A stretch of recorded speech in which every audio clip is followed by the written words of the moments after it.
ಮಧ್ಯಾಹ್ನದ ಹೊತ್ತು ಏನಾದರೂ ತಂಪಾಗಿ ತಿನ್ನಬೇಕು ಅಂತ ಅನಿಸ್ತಾ ಇರುತ್ತೆ ಅಲ್ವಾ? ಬರೀ 1 ನಿಮಿಷದಲ್ಲಿ ನಿಮ್ಮ ಮನೇಲಿ ಯಾವ ಥರ ಹಣ್ಣಿರುತ್ತೋ ಅದೇ ಹಣ್ಣಲ್ಲಿ ಸಿಂಪಲ್ ಆಗಿ ಫ್ರೂಟ್ ಸಲಾಡ್ ಹೇಗೆ ಮಾಡೋದು ಅಂತ ಇವತ್ತಿನ ವಿಡಿಯೋದಲ್ಲಿ ತೋರಿಸ್ಕೊಡ್ತಾ ಇದ್ದೀನಿ. ಹಾಗೇನೆ ಆ್ಯಪಲ್ ಮಿಲ್ಕ್ ಶೇಕ್ ಕೂಡ ತೋರಿಸ್ಕೊಡ್ತಾ ಇದ್ದೀನಿ.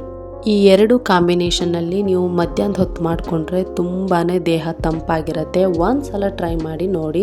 ನೀವಿನ್ನೂ ನನ್ನ ಚಾನಲ್ನ ಸಬ್ಸ್ಕ್ರೈಬ್ ಮಾಡಿಲ್ಲ ಅಂದರೆ ಪ್ಲೀಸ್ ನನ್ನ ಚಾನಲ್ನ ಸಬ್ಸ್ಕ್ರೈಬ್ ಮಾಡಿ, ಹಾಗೆ ಬೆಲ್ ಬಟನ್ನ ಕ್ಲಿಕ್ ಮಾಡಿ. ಫಸ್ಟು ನಾವು ಆ್ಯಪಲ್ ಮಿಲ್ಕ್ ಶೇಕ್ ಹೇಗೆ ಮಾಡೋದು ಅಂತ ತೋರಿಸ್ಕೊಡ್ತೀನಿ. ಇಲ್ಲಿ ನೋಡಿ, ಈ ರೀತಿ ಒಂದು ಆ್ಯಪಲ್ನ ತಗೊಂಡು ಆ್ಯಪಲ್ನಲ್ಲಿರುವಂತಹ ಹೊರಗಿನ ಸಿಪ್ಪೆನೆಲ್ಲ ತೆಗಿಬೇಕು. ತೆಗೆದ್ಬಿಟ್ಟು ಸಣ್ಣದಾಗಿ ಈ ರೀತಿ ಕಟ್ ಮಾಡಿಕೊಂಡು ಒಳಗಿರೋ ಬೀಜನೆಲ್ಲ ತೆಕ್ಕೋಬೇಕು. ಈ ರೀತಿ ಬೀಜನೆಲ್ಲ ತೆಕ್ಕೊಂಡು ಕ್ಲೀನ್ ಮಾಡಿಕೊಂಡು ಸಣ್ಣದಾಗಿ ಹೆಚ್ಕೋಬೇಕು. ನಾವು ಒಂದು ಹಣ್ಣಿದ್ರೆ ಸಾಕು 1 ಕಪ್ ಆಗುವಷ್ಟು ಮಿಲ್ಕ್ ಶೇಕ್ನ ಮಾಡ್ಕೋಬಹುದು.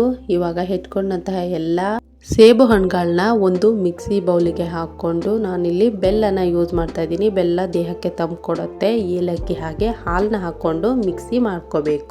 ನೀವು ಒಂದೇ ಸಲ ಹಾಲನ್ನ ಹಾಕ್ಕೊಂಡು ಮಿಕ್ಸಿ ಮಾಡ್ಕೋಬೇಡ. ಸ್ವಲ್ಪ ಹಾಕೊಳ್ತಾ ಮಿಕ್ಸಿ ಮಾಡಿ, ಇಲ್ಲಾಂದ್ರೆ ಪೀಸ್ ಹಾಗೆ ಉಳ್ಕೊಂಡ್ಬಿಡತ್ತೆ. ಇವಾಗ ಒಂದು ಕಪ್ಗೆ ಸರ್ವ್ ಮಾಡಿಕೊಂಡು ಒಂದೆರಡು ದಾಳಿಂಬೆ ಬೀಜಗಳನ್ನ ಹಾಕೊಂಡ್ರೆ ನಮ್ಮ ಮಿಲ್ಕ್ ಶೇಕ್ ರೆಡಿ.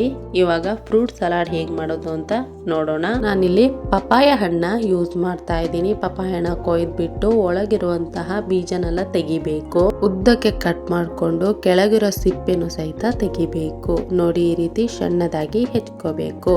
ಇವಾಗ ಒಂದು ದಾಳಿಂಬೆ ಹಣ್ಣ ಚೆನ್ನಾಗಿ ಹೆಚ್ಕೊಂಡು ಬಿಡಿಸ್ಕೊಳ್ಳಿ. ನೋಡಿ, ಈ ರೀತಿ ಒಂದು ಬೌಲ್ ನಲ್ಲಿ ಹಾಕೊಂಡಿದ್ದೀನಿ. ಕಲ್ಲಂಗಡಿ ಹಣ್ಣ ತಗೊಂಡಿದ್ದೀನಿ. ನೀವು ಯಾವ ರೀತಿ ಹಣ್ಣು ಬೇಕಾದ್ರೂ ತಗೊಳ್ಬಹುದು. ಇವಾಗ ಒಂದು ಮಿಕ್ಸಿಂಗ್ ಬೌಲ್ ನ ತಗೊಂಡು ಅದಕ್ಕೆ ಪಪಾಯ, ಕಲ್ಲಂಗಡಿ ಹಣ್ಣು ಹಾಗೆ ದಾಳಿಂಬೆ ಮತ್ತೆ ಕುಂಬಳಕಾಯಿ ಬೀಜವನ್ನ ಯೂಸ್ ಮಾಡ್ತಾ ಇದ್ದೀನಿ. ಜೊತೆಗೆ ಒಂದು ಚಿಟಿಕೆ ಉಪ್ಪನ್ನ ಹಾಕೊಂಡಿದ್ದೀನಿ. ಹಾಗೆ ಒಂದು ಚಿಟಿಕೆ ಪೆಪ್ಪರ್ ಪೌಡರ್ನ ಹಾಕೊಳ್ತಾ ಇದ್ದೀನಿ. ನೋಡಿದ್ರಲ್ಲ, ಮನೇಲೆ ಯಾವ ಹಣ್ಣಿದೆ ಆ ಹಣ್ಣೆ ಯೂಸ್ ಮಾಡ್ಕೊಂಡು ನೀವು ಫ್ರೂಟ್ ಸಲಾಡ್ ಮಾಡ್ಕೊಳ್ಬಹುದು. ನಿಮ್ಗೆ ಏನಾದ್ರೂ ಈ ವಿಡಿಯೋ ಇಷ್ಟ ಇದ್ರೆ ಲೈಕ್, ಶೇರ್, ಕಮೆಂಟ್ ನ ಮಾಡಿ. ಹಾಗೆ ನನ್ನ ಚಾನಲ್ನ ಸಬ್ಸ್ಕ್ರೈಬ್ ಮಾಡಿ.